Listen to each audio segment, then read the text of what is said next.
মানুষকে বোকা বানানো চায় না, যাবে না। আবল তাবল বলে রাজ্যের মানুষকে বোকা বানানো চায় না, যাবে না। ওই আবল তাবল মন্ত্রী, বিদ্যুৎ মন্ত্রী, হায় হায়। আবল তাবল বিদ্যুৎ মন্ত্রী, হায় হায়। আবল তাবল বিদ্যুৎ মন্ত্রী, হায় হায়। এত বিদ্যুৎ মন্ত্রী, হায় হায়। এত বিদ্যুৎ মন্ত্রী, হায় হায়।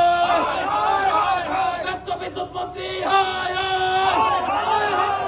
আবল তাবল বলে রাজ্যের মানুষকে বোকা বানানো চায় না, যাবে না। আবল তাবল বলে রাজ্যের মানুষকে বোকা বানানো চায় না, যাবে না। শিক্ষামন্ত্রী ছিলেন, উনি শিক্ষামন্ত্রী থাকা অবস্থায় রাজ্যের শিক্ষা ব্যবস্থার সেখানে 12টা সেখানে বাজিয়েছেন। নতুন করে ওনাকে সেখানে বিদ্যুৎ দপ্তরে সেখানে দায়িত্ব দেওয়া হয়েছে।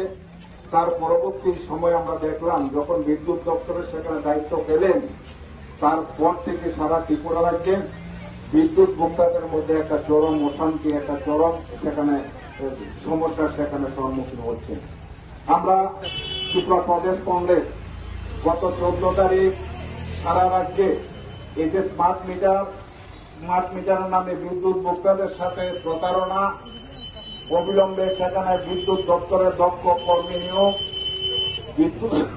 বিদ্যুৎ দপ্তরকে বেসরকারি করার সেখানে প্রতিবাদ, বেসরকারীকরণের পরিকল্পনা সেখানে প্রতিবাদ, এই সমস্ত দাবি নিয়ে প্রদেশ কংগ্রেসের নেতৃত্বে সারা রাজ্যে গত 14 তারিখ সেখানে বক্তব্য রাখেন। বিভিন্ন সাংবাদিক সম্মেলনে আমরা দেখেছি যে সরকারের শাসনে বিভিন্ন দপ্তরের মন্ত্রীরা খুব মুখরোচক সেখানে বক্তব্য রাখেন মানুষের কাছে, সাংবাদিকের সামনে, কিন্তু বাস্তবের সাথে তার কোনো মিল আমরা সেখানে খুঁজে পাই না।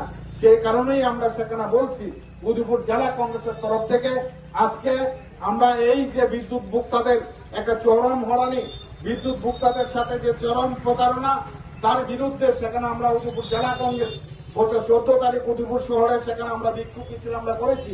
আজকে এই বিদ্যুৎ দপ্তরের সামনে উদয়পুর শিববাড়িতে আমরা প্রতীকী ধর্ণা দিয়েছি এবং আওয়াজ তুলেছি অবিলম্বে বিদ্যুৎ ভোক্তাদের সাথে সেখানে প্রতারণা বন্ধ করতে হবে, স্মার্ট মিটার সেখানে বাতিল করতে হবে।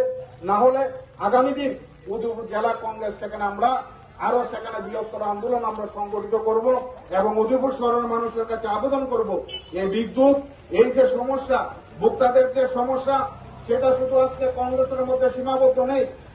আজকে শুধু কংগ্রেসরাই বিদ্যুৎ সেখানে ভোক্তারা সেখানে প্রতারণার শিকার হচ্ছেন এমন নয়, সারা রাজ্যের সমস্ত অংশের মানুষ, সাধারণ মানুষ আজকে বিদ্যুৎ বিলের সেখানে ভোগান্তি হচ্ছে।